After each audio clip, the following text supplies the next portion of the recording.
It's been a very interesting year for my vintage reselling / YouTube business, and I thought it was time for a check-in with you guys to let you know how it's going and what's on my mind right now, because this past month has been very interesting, and I feel like I'm on the cusp of something big and also a bit of a pivot. So I definitely need to get your thoughts on a few things because my head is spinning right now and I have so much that is on my plate and so much I want to do. I feel like I just need to have like a reset and a regroup with the people that mean the most to me, and that is you guys, my audience. So I recently decided to rewatch my income report video, the one that I published in January where I disclosed how much I made last year, which was so incredibly vulnerable for me to publish, but it's been so well received. It's one of my best performing videos ever. You guys really liked it, and I realized how valuable it was to share your journey online, especially your income goals and what you can make as a reseller / content creator like I am.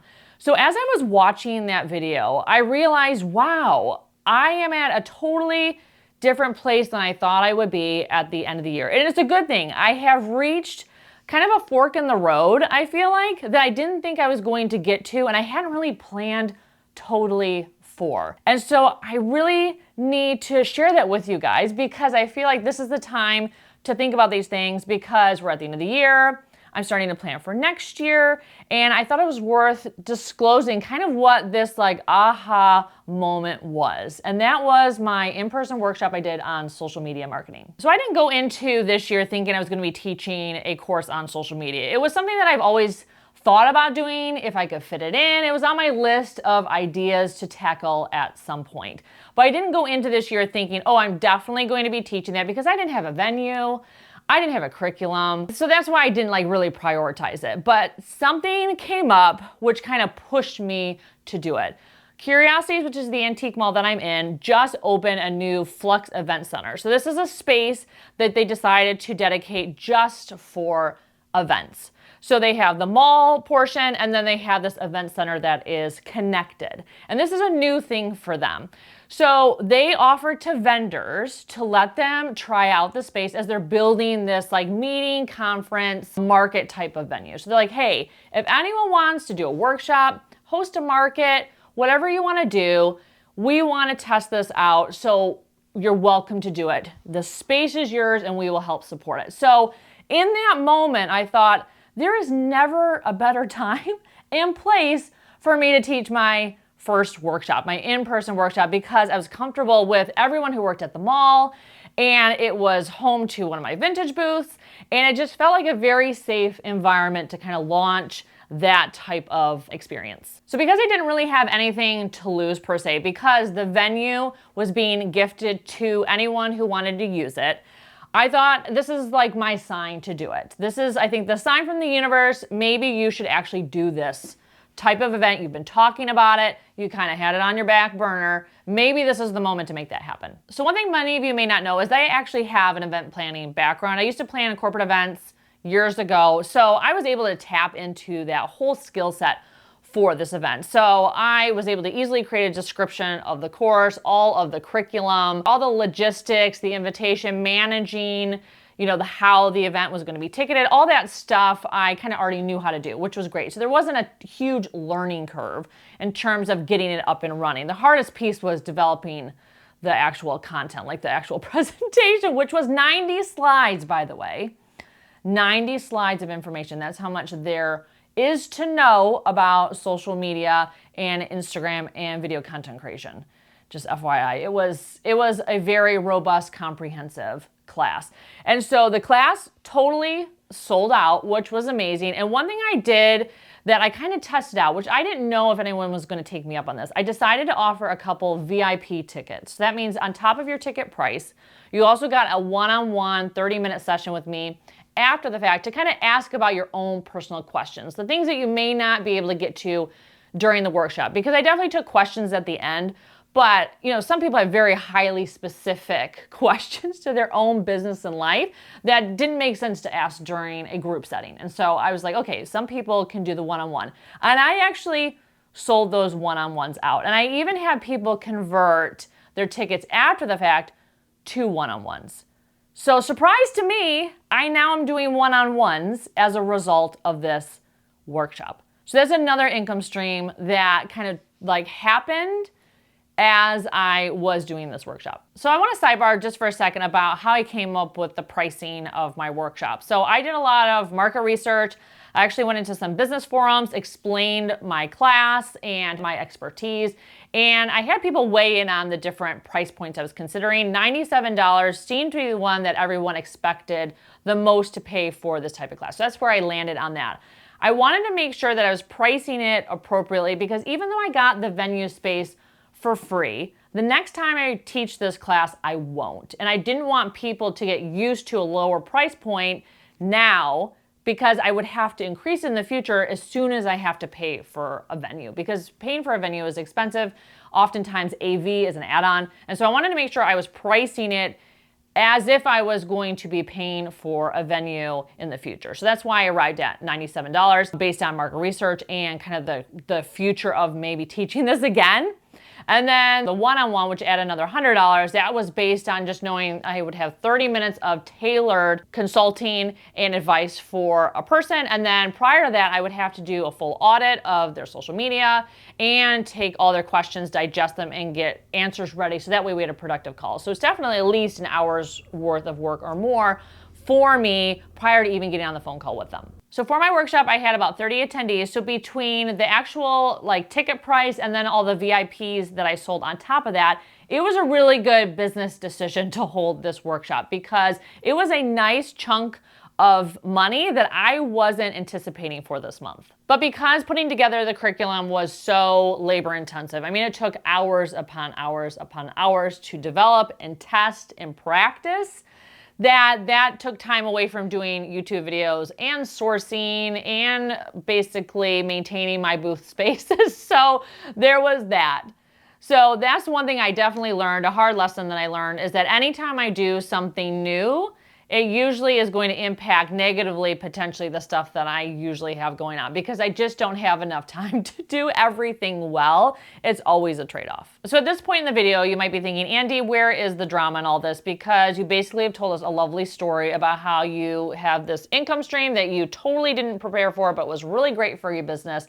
Like, what is the problem? So there's no problem in this. It's just something I wasn't prepared for at the beginning of the year because I thought I was going to do more YouTube videos, more thrifting, more reselling, basically doing what I have been doing with the hope of generating more sales and more ad revenue on YouTube. But going down an educational route as well definitely opens up a income stream and a career path that can be really lucrative. So not just like the in-person events, but also turning it into an online course. And that is something I have already started to do. So I am in the process of turning my in-person workshop into an online course because I know there's a lot of people that are out of the state of Oregon, like not everyone lives in our area, and there are people overseas that really could benefit from a curriculum that is targeted and designed specifically for vintage resellers, because so much out there on social media, while it's great advice, it's hard to tailor it to exactly what we do in our business. So that's what the benefit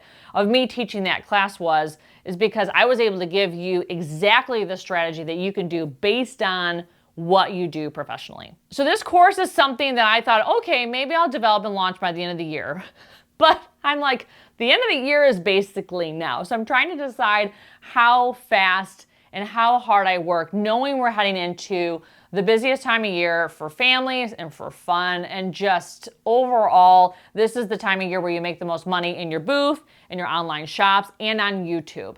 And what I discovered is that, like I mentioned, if I focus on one thing, other things suffer. So I'm trying to decide, is now the right time to launch something like this, or do I wait for the beginning of the year when people are kind of in the mindset of, okay, I want to level up in my business, it's January, this is the right time for them to devote to a class or an online course because they're in that mindset of starting the year off strong. So this online course is coming. I'm just trying hard to figure out exactly when to launch it. So this is where we're getting to the point of this video where I am going to have so many requests and prompts for you guys to give me advice. So first off, when would you like to see a course like this launch? Do you want it by the end of the year?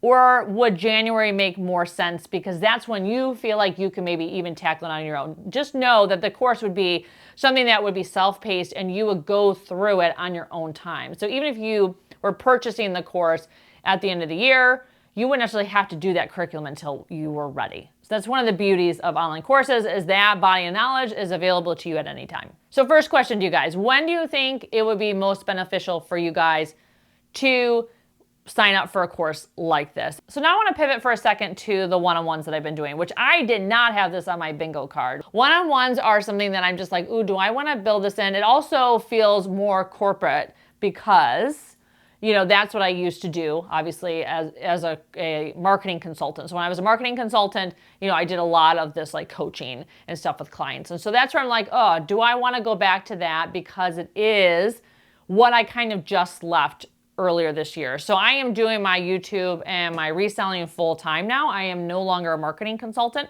And I made that transition and I'm excited about it. Is one-on-one going kind of back to that consulting like space that I kind of left?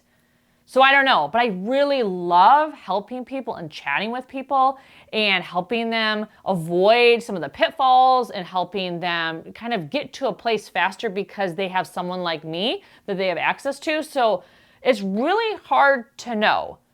So I feel like with the one-on-ones, if I open up to the world, I feel like I could probably fill up a calendar quite easily. But do I want to do that? So I don't know. That's the other thing. But so yeah, next thing down below. How do you guys feel about having access to one-on-ones? Is that something that you would want to as an add-on to this course, just like I did with my workshop? So one thing I have learned from these one-on-ones that I have done so far and from the feedback that I got from my workshop is all of the things that you guys really want to learn. And one thing that kind of surprised me was how many people wanted to learn about YouTube. Because YouTube is such a beast, it's not an easy thing to do. It's something that a lot of people quit pretty quickly after they start because YouTube is a long game. It is taking me 4 to 5 years to even get to this spot now where I'm making meaningful money from it. Like the first several years, like I was doing it because it was helping me sell more product and you guys were really sweet and nice to me and the comments were lovely. And so that between the nice comments and selling more stuff, that was enough for me to keep plugging away at something that was not paying me any meaningful money. But YouTube is a beast. And I was surprised how many people actually really want to jump on board doing it, knowing that it is going to be a beast. So if you guys actually want some YouTube content, like how to do what I'm doing on YouTube, let me know, because that is something that I haven't really considered because I know YouTube is such a specialized thing and so many people don't even want to be on camera, let alone start a YouTube channel. So if YouTube is a piece of video content creation that you want me to include, because when I did my workshop on social media and video content creation, I actually did not touch on this type of long form landscape style video content. I talked a lot about vertical, reels, short form, all the stuff that is great for social media that I feel like everyone can master and accomplish, where YouTube being the most tricky of them all to do and stick with. But if YouTube is something that in this course that I'm doing as an add-on bonus, let me know.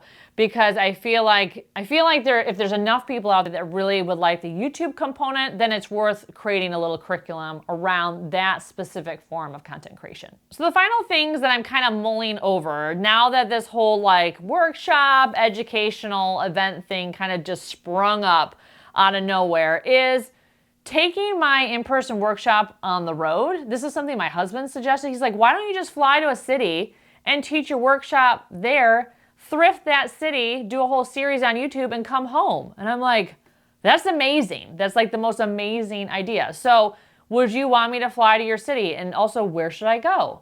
Then I was like, oh my gosh, like it hadn't occurred to me. And now I'm like overwhelmed with thinking like what like a book tour, but not, because people certainly fly places to present. If you're a speaker, you fly somewhere, you present, you come home. So I'm like, how did I not think of this? So that is something that I'm like, oh, is that something to explore, to actually do my in-person workshop elsewhere? Because while the online course is really great, it's always nice to do something in person because you can interact with the other attendees, and then you also have direct line, interaction with me in the moment that you're learning, the content. So anyways, that's something that I was like, maybe I should do that. So sound off below. Does that sound like something you'd be interested in? And then the other thing I thought about doing is going into other types of in-person events that are not necessarily reselling based, that are more like socializing. So I guess the thing that popped into my mind initially was like a mood board collaging style workshop. I love to do collage with magazines. I love to mood board, especially as we transition into a new year. And I thought, ooh, is that like a fun little event I could organize that would be very inexpensive at maybe the Flux space where I did my in-person workshop? Is that something that people would want to do? Would they want to like come and pay like $25 to hang out and drink tea and coffee, have a pastry, and do some collaging with me? I don't know. Is the appeal of me just my reselling knowledge, or is the appeal also like maybe doing something artsy with me? I don't know. So I was like, oh, maybe there's these other things I could be doing, because I am a sociable person. I love bringing communities together. I love building community. It's something that really excites me. And I'm like, maybe that's something people would want. So to regroup and recap all the things that I have kind of laid out there today. So what I really need from you guys down below in the comment section is just feedback on what have you always wanted to learn from me. Like, how best is it for you to learn it? Do you want to do it in person? Does an online workshop where it's self-paced, does that work for you? Like, timeline on launching that. Are you interested in in-person events that are outside of thrifting and business tips? Like the collaging thing that I mentioned, that's just more community building. You know, things like that. Really any and all advice on why you come here to watch me. It just really helps me figure out where I should focus my time and also tailor my videos, because I promise not everything is going to be behind a paywall, because there's a lot of knowledge and tips that I have that I just want to give to you guys in the internet as just part of being a good community member. And I want to continue to do those types of YouTube videos. There's just certain topics that are so involved, it doesn't make sense to do a YouTube video on them. It is a course. It is a curriculum, which is why my social media workshop was definitely like that, because there just was no way I was going to turn that into a YouTube video. It was just too involved. So anyways, any and all advice, comments, thoughts, especially if you're a content creator or you're someone that have already gone into this and done and explored these types of areas, you know, let me know. Because yeah, I'm just at a place at the end of the year where I'm like, I feel like I'm on the cusp of something really exciting, because when I was teaching my in-person workshop, it felt really good and right. It felt like, okay, this is something that I enjoy doing and I feel like I'm good at doing, and I feel like I need to do more of it. But in what capacity and how am I doing it? So that's where I'm just like, okay, I'm in this strange place. And I promise I'm not going to stop doing any of the YouTubes and the thrift with me's and selling stuff online or my booths. That's stuff I'm still planning definitely to do and carry on. It's just this other thing popped up and it feels like I really need to explore it. But I want to get your thoughts on it, because you guys are the reason why I am even here in the first place. You guys spend time with me and you choose to watch me, and you're my cheerleaders and my champions, and I'm just so grateful for you all the time and your feedback. So you guys know me best in my business because you guys are the ones that are here with me as I'm doing it. So I really, really value your thoughts on this. So thank you so much for watching, and thank you in advance for all your feedback, and I can't wait to see you in my next video. Take care.